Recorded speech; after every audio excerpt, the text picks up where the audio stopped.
बारिश में मटर पनीर चावल वाली।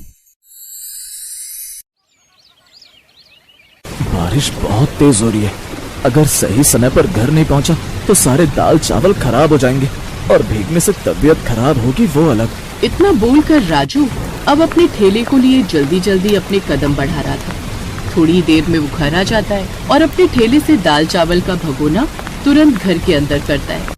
अपने पति को इस तरह भीगा हुआ देख सीमा ने राजू से कहा, हे भगवान, इतनी तेज बारिश में आने की क्या जरूरत थी? देखिए किस तरह भीग रहे हैं आप, अगर बीमार पड़ गए तो। इतना बोलकर सीमा राजू को शरीर पोंछने के लिए तौलिया देती है। कुछ देर में राजू कपड़े बदलकर खाना खाने बैठ जाता है।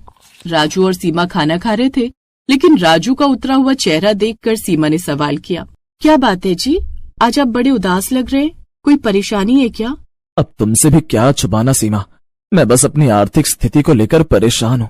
देखो ना, दाल चावल ठीक से बिक नहीं रहे, जिस कारण ना मैं तुम्हारा ख्याल रख पा रहा और ना ही इस दुनिया में आने वाले हमारे बच्चे का। आप फिक्र क्यों करते हैं जी, जो होगा अच्छा होगा। वैसे भी भगवान के घर देर है अंधेर नहीं। आप ज्यादा मत सोचिए और खाना खा लीजिए। सीमा ने अपने पति को दिलासा दे तो दिया, लेकिन कहीं न कहीं सीमा खुद परेशान थी, क्योंकि उसके घर की आर्थिक स्थिति ठीक नहीं थी और बारिश होने के चलते उसके दाल चावल का ठेला भी नहीं चल रहा था। अब दोनों पति पत्नी खाना खाकर सो जाते हैं, पर अगली सुबह जब वो उठते हैं तो देखते हैं कि बाहर बारिश झमाझम हो रही है। उस झमझमाती बारिश को देख इसे कहते हैं गरीबी में आटा गीला होना। वैसे ही हमारा काम बंद था, अब इस बारिश ने वो भी बंद कर दिया। इतनी तेज बारिश में अब मैं कहाँ जाऊँ अपने दाल चावल बेचने। इतना बोलकर राजू काफी उदास हो जाता है और अपने घर के दरवाजे पर ही बैठ जाता है। तभी पीछे से सीमा आती है और उसके कंधे पर हाथ रखकर कहती है, कभी कभी बारिश का आना भी अच्छा संकेत होता है, इसलिए आप ज्यादा निराश मत होइए। वैसे आज बारिश का मौसम है और आप घर में भी हैं। हमने अपने ग्राहकों के लिए दाल चावल भी नहीं बनाए, तो क्यों ना आज मैं मटर पनीर और चावल बना लूं? लेकिन सीमा, पनीर लाने के लिए भी हाथ में पैसे होने चाहिए। मैं पनीर कहाँ से लेकर आऊँगा? कल रात का दूध फट गया था और उस दूध से ही मैंने पनीर बना लिया है। और रही मटर की बात, वो तो अपने पीछे वाले खेत में ही है। सीमा की बात सुनकर राजू उसकी तरफ देखता है और हल्की सी मुस्कान देता है, जिसके बाद सीमा फटे हुए दूध से पनीर बनाती है और अपने घर के पीछे से मटर तोड़कर उसे साफ कर मटर पनीर और चावल बना लेती है। जैसे ही मटर पनीर चावल बनते हैं, वैसे ही सीमा के घर के आगे एक बड़ी सी गाड़ी आकर खड़ी हो जाती है और उसमें से एक आदमी निकलकर सीमा के घर का दरवाजा खटखटाता है। कोई है? राजू अब बाहर निकल कर आता है तो देखता है दरवाजे पर एक अमीर आदमी खड़ा है। जी, आप कौन?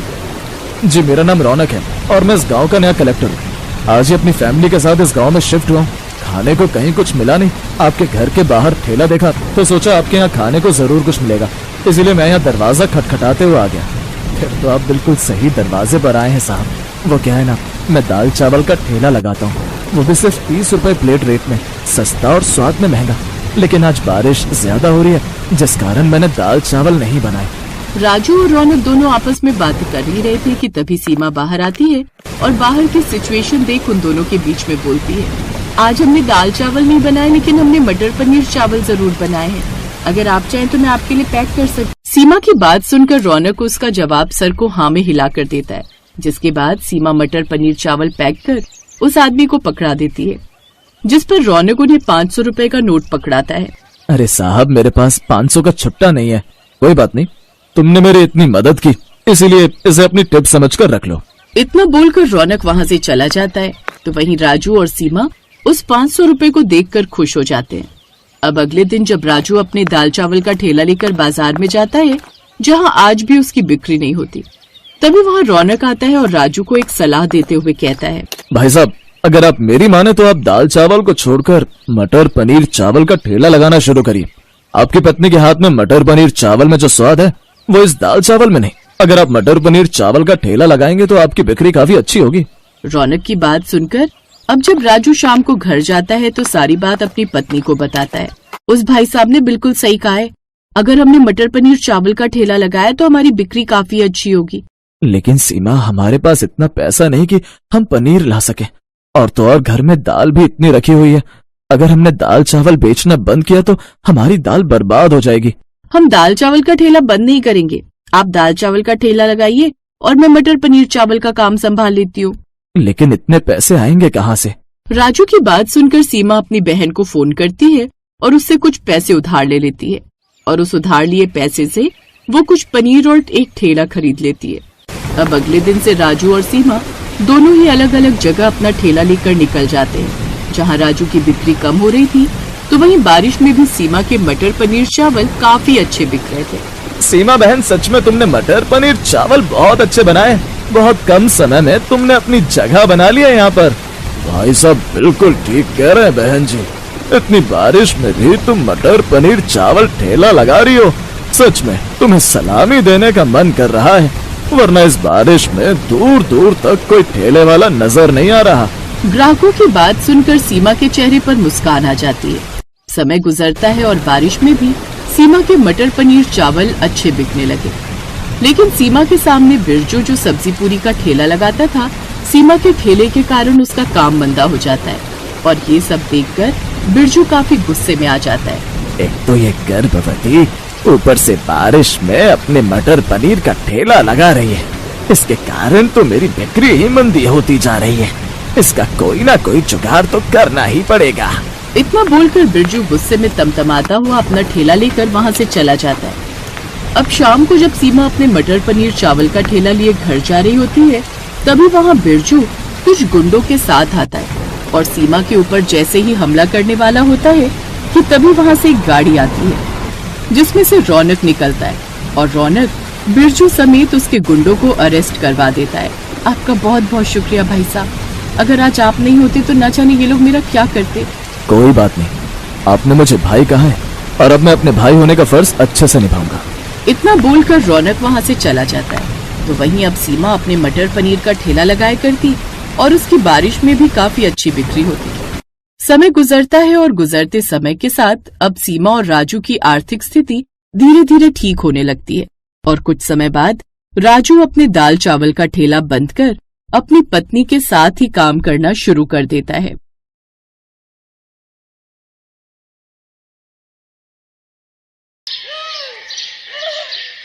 रोशनी एक गरीब परिवार से थी जिसके पिता मेहनत मजदूरी करके घर चलाते थे। उसके परिवार में उसकी माँ और उसके बाबा थे। रोशनी गांव के ही सरकारी स्कूल में तीसरी में पढ़ती थी। एक रोज जब वो अपने स्कूल में लंच करने बैठी हुई थी तो उसने अपना टिफिन खोला जिसमें 2 सूखी रोटी रखी हुई थी, साथ में थोड़ा सा नमक रखा हुआ था। ना तो उसके साथ अचार था और ना ही कोई सब्जी। ये देख रोशनी उदास हो गई। क्या यार, आज फिर सूखी रोटी, ये नमक के साथ रोटी खाकर तो मैं तंग आ चुकी हूँ। तभी रोशनी की सहेली काजल उसके पास आई। ए रोशनी, ये ले कुरकुरे खाएगी। कुरकुरे? ये कैसे होते हैं? अरे खाकर देख, ऐसी मस्त चीज नहीं खाई होगी तूने, कमाल के होते हैं, ले खाकर देख, मेरे बाबा ने सुबह स्कूल आते वक्त दुकान से दिलवाए थे। काजल उसे थोड़े से कुरकुरे खाने को देती है जिसे खाते ही रोशनी खुश हो जाती है। लेकिन वो थोड़े से ही कुरकुरे थे और उसे भूख जोरों की लगी थी, इसलिए उसने अपनी रोटी निकाली और उसके अंदर कुरकुरे भरकर उसका रोल बनाकर खाने लगी। रोशनी जैसे ही वो कुरकुरे रोटी के साथ खाती है तो उसका स्वाद उसे बड़ा ही स्वादिष्ट लगता है। वाह यार, ये तो बड़े ही कमाल की चीज है। ए सुन ना काजल, थोड़े से और दे देना। हाँ हाँ, ये ले। रोशनी ने दूसरी रोटी भी कुरकुरे के साथ खा ली। दरअसल रोशनी का परिवार गरीब था और सब्जियों के दाम आसमान छू रहे थे और उनकी इतनी कमाई नहीं थी कि वो इतनी महंगी सब्जियां बनाकर खा सके। कुछ दिन बाद फिर काजल स्कूल में कुरकुरे लेकर आई तो इस बार एक पैकेट वो रोशनी के लिए भी ले आई। उस रोज रोशनी के दिमाग में ना जाने क्या आया, उसने थोड़े से कुरकुरे खाए और बाकी घर ले आई। फिर शाम को जब उसकी माँ आटा गूंथ रही थी तो उसने जानबूझकर वो कुरकुरे उस आटे में डाल दिए। ये तूने क्या किया? एक तो पहले ही घर में राशन इतना कम है, ऊपर से तुमने ये आटे में क्या मिला दिया? माँ, ये कुरकुरे है और इसको ना आटे में गूंथ कर सेक दो। दिमाग खराब है इस लड़की का। लेकिन अब इसके अलावा और चारा भी क्या है, नहीं तो ये आटा फेंकना पड़ जाएगा। रोशनी की माँ हेमलता आटे में कुरकुरे चूर कर गूंथ देती है, जिसके बाद तवे पर कुरकुरे से भरी हुई रोटियां बनकर तैयार हो जाती हैं। रोशनी को वो कुरकुरी रोटियां बड़ी पसंद आती हैं, साथ ही उसके घर वालों को भी। ऐसे ही समय बीतता है और अब रोशनी 20 साल की हो जाती है। उसके घर वाले उसके लिए रिश्ता देखना शुरू कर देते हैं। फिर एक रोज पड़ोस के गांव के प्राग नाम के लड़के से उसकी शादी हो जाती है। प्राग एक फैक्ट्री में गार्ड की नौकरी करता था। शादी के अगले दिन बहू, तू अपने कमरे में क्या कर रही है? चल आकर अपनी पहली रसोई की रस्म पूरी कर और जो भी तुझे बनाना आता है बना लेना। जी जी माँ जी, मैं बस 2 मिनट में आई। रोशनी ने झट से अपना बैग खोला और उसमें से कुरकुरे का पैकेट निकाला, जिसे देख उसका पति प्राग उससे बोला, रोशनी, तुम अपनी पहली रसोई में हमें कुरकुरे खिलाओगी क्या? ओफो, आप चुप रहो ना। एक तो वैसे ही अपनी पहली रसोई को लेकर मैं इतनी घबराई हुई हूँ, और माँ जी ने कहा है ना, जो भी बनाना आता होगा बना देना। इसके बाद रोशनी रसोई में जाती है और उन कुरकुरे को तोड़कर उसका चूरा कर लेती है और फिर तवे पर कुरकुरी रोटियां और साथ में आलू की तरीदार सब्जी बनाकर तैयार कर ली। शादी के बाद उसके ससुराल में उसकी बुआ सास भी अभी वहीं रुकी हुई होती हैं। वो उन सबको भी कुरकुरी रोटी और आलू की सब्जी खाने को देती है। अरे बहू, ये क्या बना डाला? अपनी पहली रसोई में तो सब कुछ अलग बनाते हैं। सबको वो कुरकुरी रोटियां बड़ी पसंद आई। ऐसे ही समय बीता और कुछ समय बाद रोशनी गर्भवती हुई। फिर 9 महीने बाद उसने एक बेटे को जन्म दिया। घर में बच्चे के आ जाने से सब बड़े ही खुश थे, लेकिन एक रोज उनकी खुशियों को किसी की नजर लग गई। एक शाम जब प्राग फैक्ट्री में ड्यूटी कर रहा था तो कुछ चोर अंदर जाने लगे, लेकिन प्राग ने उन्हें रोक दिया, जिस कारण उनमें हाथापाई हुई। चोरों ने प्राग पर चाकू से वार कर दिया। तभी दूसरे गार्ड ने जल्दी से पुलिस को फोन करके वहां बुला लिया। पुलिस ने चोरों को पकड़ लिया और प्राग को जल्दी से अस्पताल ले गई, जहां प्राग की जान तो बच गई, लेकिन उसे काफी चोटें आई थी, जिस कारण डॉक्टर ने उसे कुछ महीने की बेड रेस्ट के लिए बोल दिया। अब हम क्या करेंगे? अब घर का गुजारा कैसे चलेगा? माँ जी, अगर आपको बुरा न लगे तो मैं बाजार में कुरकुरी रोटी का ठेला लगाना चाहती हूँ।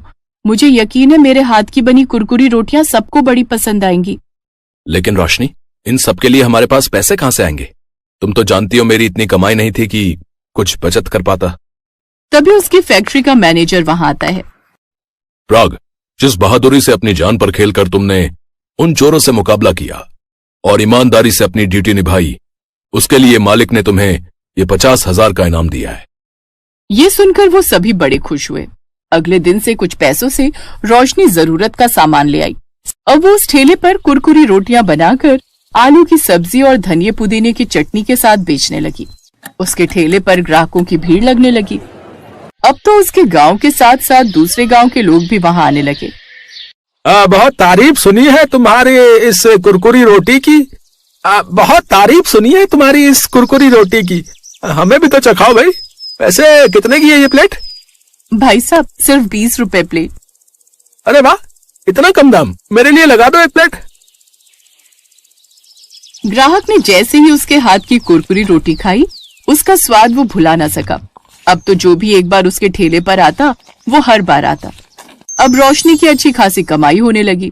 4 महीने बाद प्राग भी पूरी तरह ठीक हो गया और अब उसने भी गार्ड की नौकरी छोड़ दी और रोशनी के साथ उसके ठेले पर उसका हाथ बटाने लगा और अब वो खूब पैसे कमाने लगा।